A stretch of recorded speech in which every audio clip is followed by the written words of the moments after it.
Hello, welcome to the last video of this presentation. You've made it to the end, congratulations.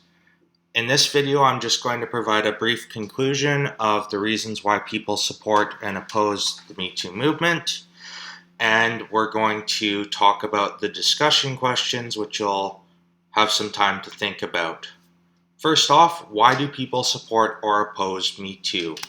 Well, for starters, there's system justification theory.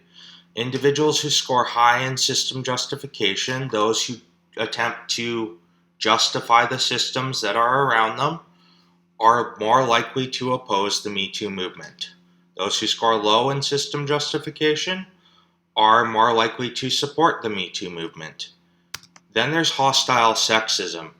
Those who score high in hostile sexism are more likely to be opposed to Me Too. In addition, it's been shown that men tend to score higher in hostile sexism. That's the same for rape myth acceptance. Men have been shown to score higher on this trait as well. And essentially, rape myth acceptance describes belief in rape myths, which are false beliefs about rape. And those who believe in rape myths are more likely to oppose Me Too as well. So there you have it. Those are 3 reasons why people support, or in this case more oppose, the Me Too movement and other feminist movements. With that being said, I'm now going to move into my discussion questions. First off, we discussed how system justification theory can be used to explain why people oppose feminist movements like Me Too. How do you think this theory could apply to other movements like the Black Lives Matter movement?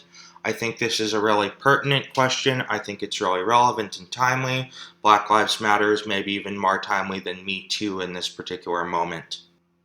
Next up, we have a question I alluded to earlier, and that is, are older measures problematic? Should we still be using them? When does a scale become outdated?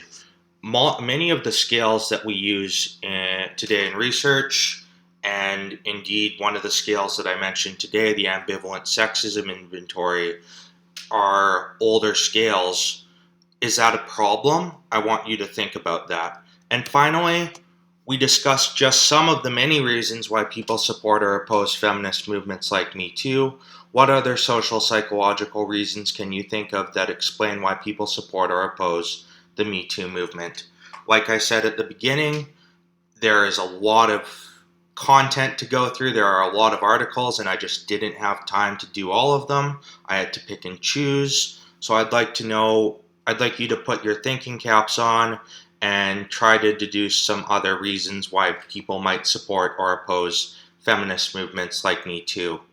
With that being said, thank you very much. Here are my selected references. These are the 3 papers that we talked about at length.